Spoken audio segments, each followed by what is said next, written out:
Bom dia, boa tarde, caríssimos irmãos. Eu sou Edvante de Sacolenga, jovem da Arquidiocese do Ambo, e estou aqui para dialogar com o Padre Henrique Mutalo, na sequência dos diálogos da fé que levamos a cabo neste mês bíblico, com destaque para o tema da revelação. Sendo assim, passo a palavra ao caríssimo Padre Henrique para começarmos com a oração. Em nome do Pai, do Filho e do Espírito Santo. Amém. Vinde, Espírito Santo, enchei os corações dos vossos fiéis e acendei neles o fogo do vosso amor. Enviai, Senhor, o vosso Espírito e tudo será criado e renovareis a face da terra. Oremos. Deus, que instruíste os corações dos vossos fiéis com a luz do Espírito Santo, fazei que apreciemos retamente todas as coisas segundo o vosso Espírito e gozemos sempre da sua consolação. Por Cristo, Senhor nosso. Amém. Bem, para dar início à nossa transmissão da revelação divina, gostaria de fazer a seguinte pergunta ao Sr. Padre Henrique: como se transmite a revelação? E também os meus amigos evangélicos dizem que o que não consta da Bíblia não é válido para a nossa fé. Como sustentar isto? Muito bem, querido jovem, na verdade, sempre que nós buscarmos toda a sustentabilidade da nossa fé na Sagrada Escritura, imediatamente estamos a dizer, como dizia Lutero, sola Scriptura, só a Escritura. E no sentido em que tudo aquilo que não estiver na Sagrada Escritura não é válido e por isso não se pode sustentar. Mas o que nós devemos ter em conta como ponto de partida é isto. Jesus não escreveu nenhuma carta, não escreveu nenhum evangelho. Nem disse aos seus discípulos, aos seus apóstolos que escrevessem, mas apenas deu-lhes um mandato: ide, anunciai o evangelho. Aqueles que acreditarem, batizai-os em nome do Pai, do Filho e do Espírito Santo. Por esta razão, naturalmente, temos em conta esta dimensão da universalidade da própria Palavra de Deus. E esta Palavra de Deus, como naturalmente dizem se calhar os seus amigos, deve simplesmente sustentar-se pela Escritura. Mas, como nos diz o apóstolo, não é? O que o Senhor disse, fez, e naturalmente aquilo que demonstrou, se tudo fosse escrito, não haveria nenhum livro neste mundo em que coubesse. E o que naturalmente é importante? Para os evangélicos, o que conta é a Escritura, o que não está isto em contradição com aquilo que é a tradição. O que conta é a fé, em contradição com tudo aquilo que são as obras. O que conta é a graça, em contradição com tudo aquilo que podíamos dizer que tem a ver com a nossa participação nesta conversão, por exemplo, pelo sacramento da reconciliação. Daí a própria terna que dizem sola Scriptura, sola Fide, sola Gratia. Mas o que é importante aqui esclarecer? Para o católico, a Bíblia é sumamente importante, mas a nossa fé é sustentada por muito mais. Deus vem ao nosso encontro, dá-se a conhecer.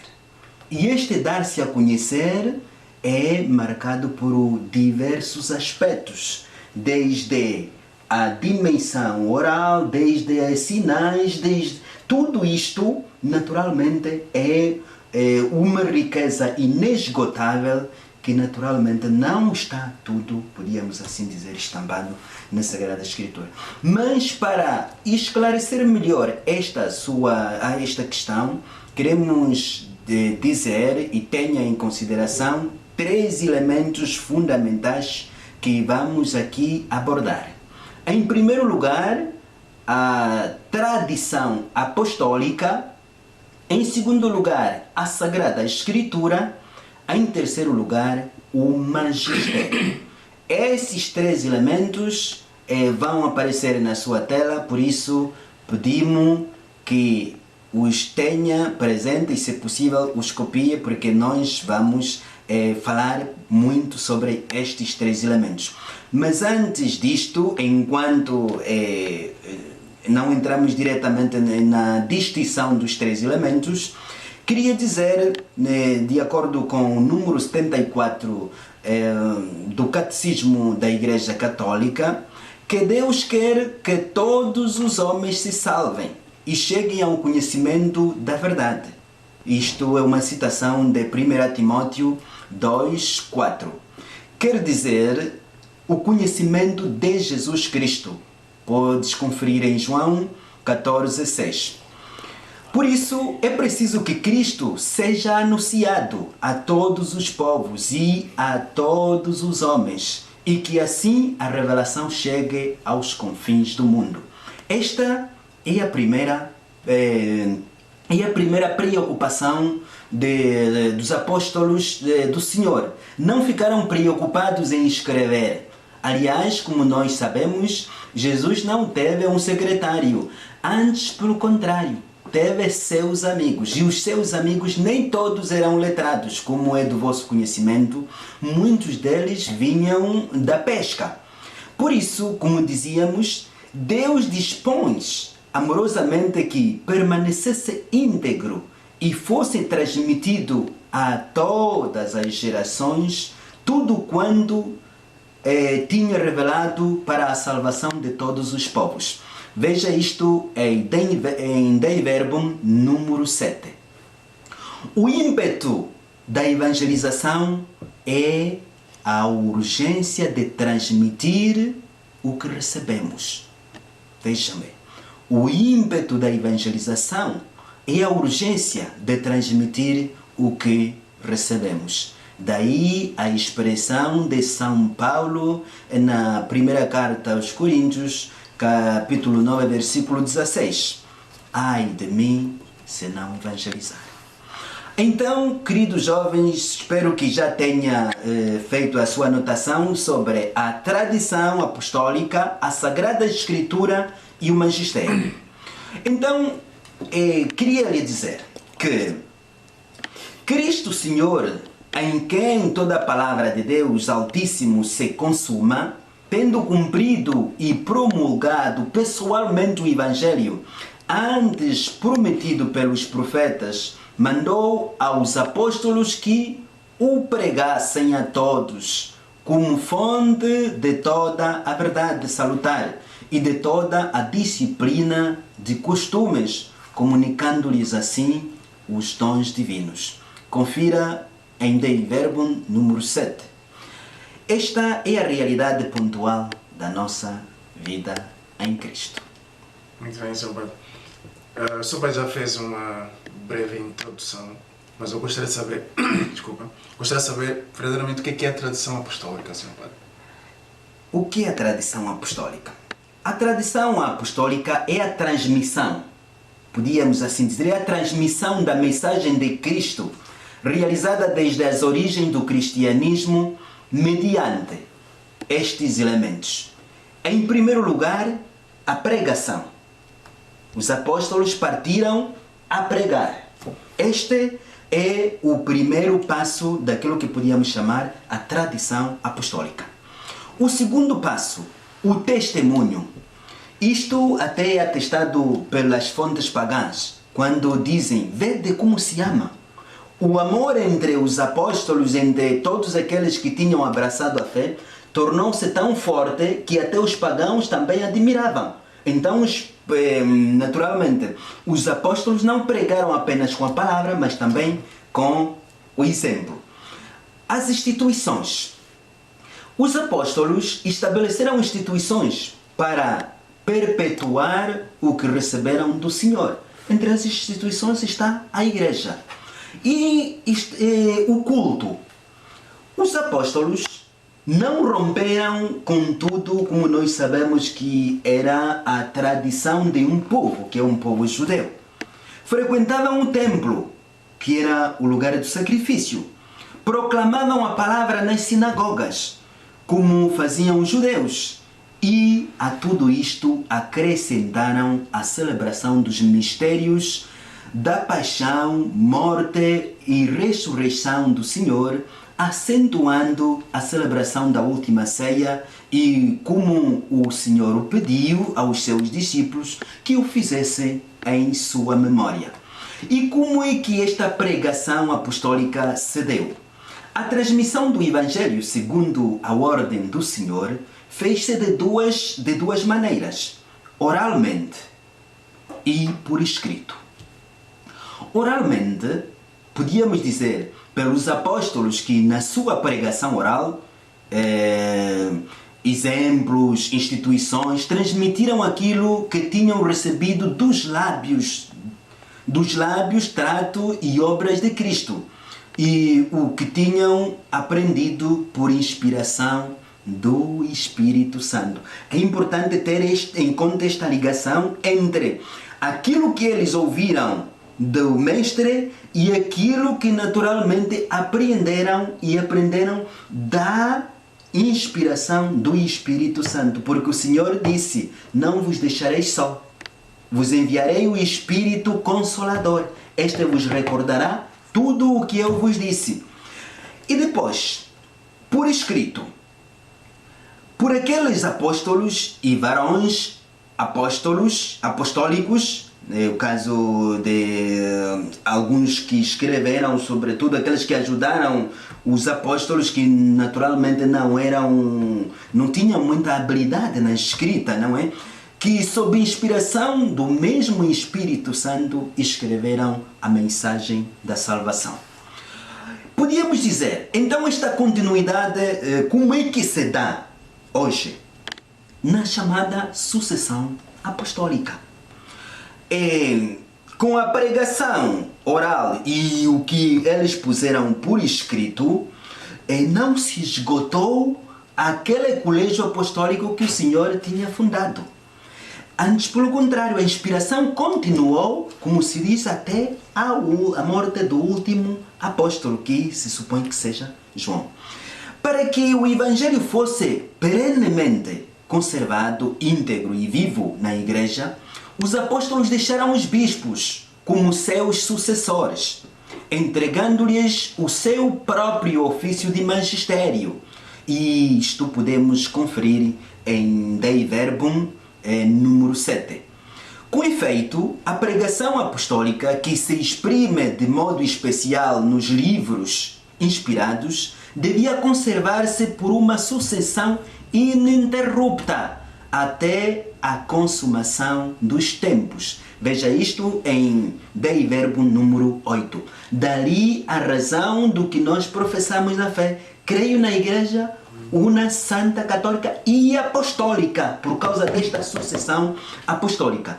Esta transmissão viva, realizada no Espírito Santo, naturalmente é o que se denomina tradição. Este conjunto, esta panóplia toda de realidades que a Igreja recolhe e aplica a si próprio, desde a liturgia, outros elementos fundamentais, a vivência do culto, tudo isto é o que hoje a Igreja naturalmente chama simplesmente tradição. Mas esta tradição dimana da tradição apostólica. Espero estar a ser claro neste sentido. Enquanto esta tradição distinta da Sagrada Escritura, embora estreitamente a ela ligada pela tradição, a Igreja, na sua doutrina, vida e culto, perpetua e transmite a todas as gerações tudo aquilo que ela é e tudo em que acredita. Veja isto em Dei Verbum número 8. Afirmações dos santos padres testemunham a presença vivificadora desta tradição, cujas riquezas entram na prática e na vida da Igreja crente e orante. Nem tudo na Igreja a gente percebe à primeira vista, mas o tempo vai ajudar a esclarecer à medida que nós vamos celebrando, vamos vivendo o amor de Deus e vamos experimentando os sacramentos a cada passo e a cada momento.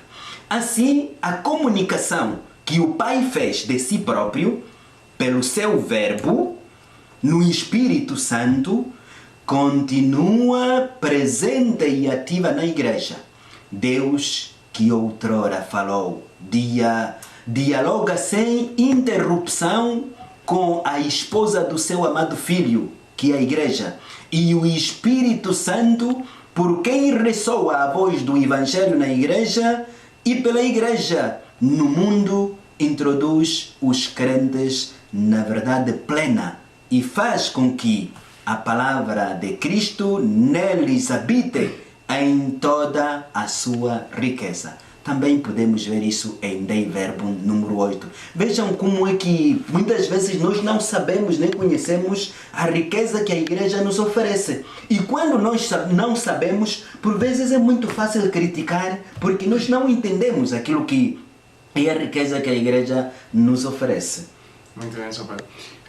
Padre Mutalo, depois dessa abordagem sobre a tradição, eu gostaria de saber se existe alguma relação entre a tradição e a Sagrada Escritura e se existe, qual é essa relação? Muito bem. Podíamos partir do ponto que já tínhamos apresentado acima.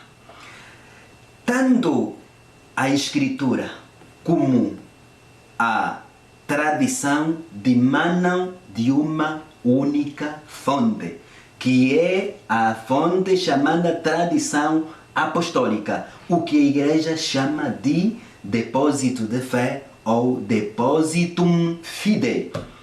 A tradição sagrada e a Sagrada Escritura estão intimamente unidas e compenetradas entre si. Com efeito, derivam ambas da mesma fonte divina. Fazem como que uma coisa só e tendem ao mesmo fim. Isto podemos também ver em Dei Verbum número 9. Uma e outra tornam presente e fecundo na Igreja o mistério de Cristo, que prometeu estar com os seus sempre até ao fim dos tempos. Vejamos isto em Mateus 28, 20. São duas fontes de transmissão distintas. Com certeza, a Sagrada Escritura é a palavra de Deus enquanto foi escrita e inspirada do Espírito Divino.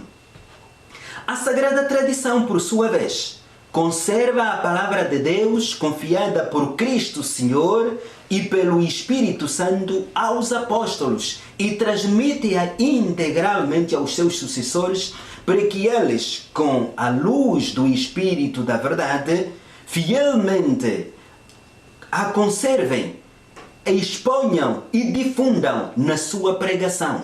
Veja isto em Dei Verbum número 9. Ambos constituem o depósito da fé.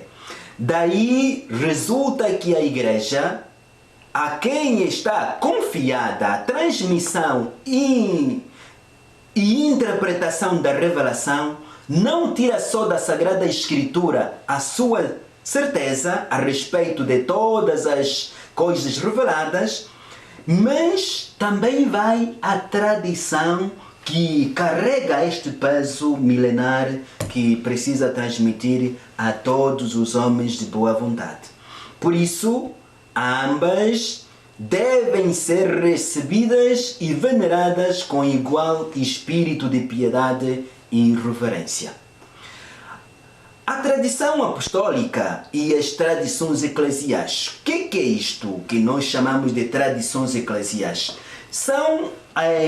A questão da fé pode ser vivida em diversas ocasiões, de acordo com o território, de acordo com as línguas, de acordo com a localização, podíamos dizer, geográfica. Mas é preciso distinguir desta tradição, da tradição apostólica, as tradições teológicas, disciplinares, litúrgicas ou devocionais, nascidas no decorrer do tempo nas igrejas locais. Elas constituem formas particulares, sob as quais a grande tradição recebe expressões adaptadas aos diversos lugares e às diferentes épocas. É a sua luz que estas podem ser mantidas, modificadas, até abandonadas sob a direção do magistério da igreja. Dali aquilo que a gente sempre diz, não é? Quer dizer, todo lugar onde possa haver reunião de culto, toda uma devoção, precisa da aprovação eclesiástica ou do magistério. Porque não, para evitar o quê?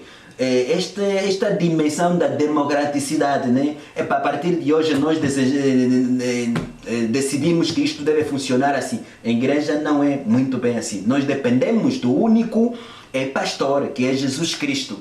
E o Santo Padre, naturalmente, como sucessor de Pedro, é podíamos dizer, o garante da unidade. Ele é o bispo de Roma e garante da unidade da igreja. Muito bem. O Padre Mutala há pouco tempo falou-nos sobre o depósito da fé. E a quem foi confiado o depósito da fé, Sr. Padre? O depósito da fé, como em expressão latina depositum fidei, contida na Sagrada Escritura, na Sagrada Tradição e na Sagrada Escritura, foi confiado pelos apóstolos ao conjunto da igreja. Vejam bem isto. O depósito da fé foi confiado ao conjunto da igreja. Conjunto da igreja. Apoiando-se nele, todo o povo santo persevera unido aos seus pastores, na doutrina dos apóstolos e na comunhão, na fração do pão e na oração.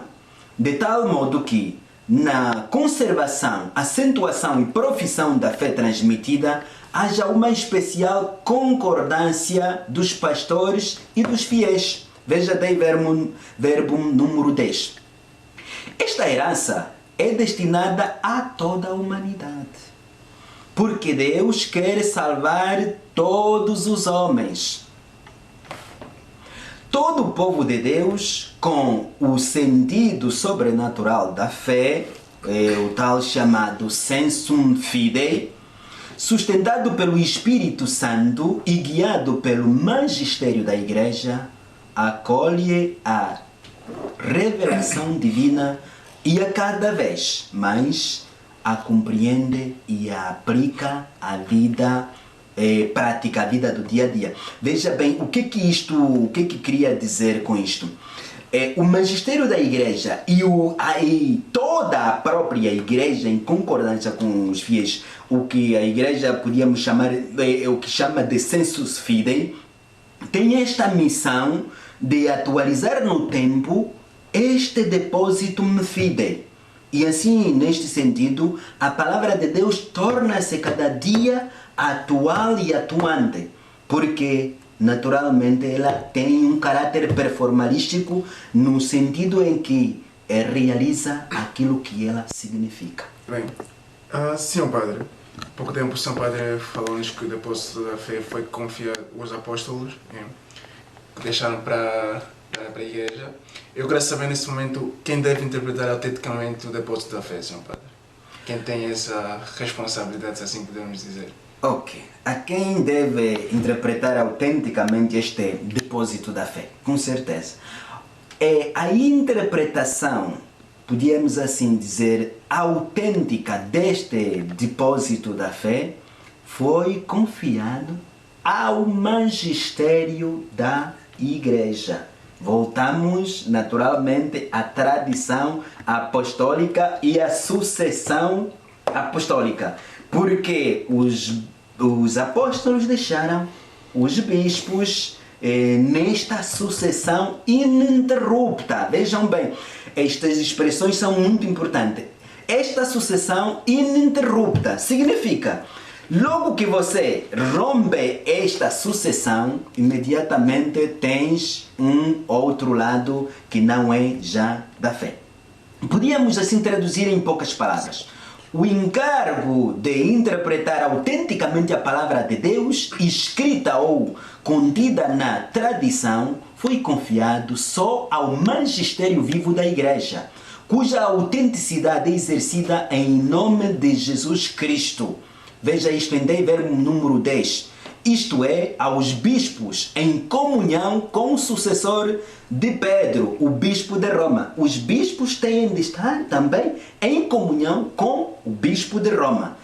Todavia, este magistério não está acima da palavra de Deus, vejam bem, mas sim ao serviço, ensinando apenas o que foi transmitido, enquanto por mandato divino e com a assistência do Espírito Santo, ouve piamente e guarda religiosamente e expõe fielmente, aurindo deste depósito da fé, tudo quanto propõe a fé como devidamente revelado.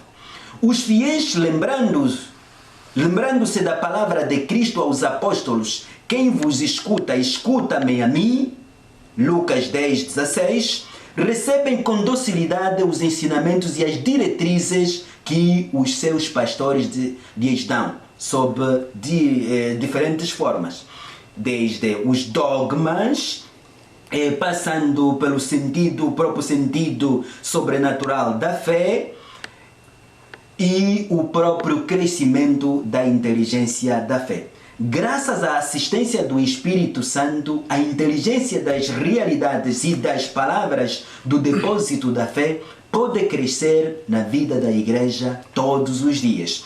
O que nós queremos dizer? É claro, portanto, que a Sagrada Tradição, a Sagrada Escritura e o Magistério da Igreja, segundo um sapientíssimo desígnio de Deus, estão de tal maneira ligados e conjunto que nenhum pode subsistir sem o outro, e todos juntos, cada um a seu modo, em ação do Espírito Santo, contribuem eficazmente para a salvação das almas. Muito obrigado. Muito obrigado, Sr. Padre. Obrigado, caríssimos irmãos. E esperamos para uma outra e boa conversa com o Padre Mutalo. Muito obrigado. Senhor vos abençoe e vos dê a força. Amém. Amém.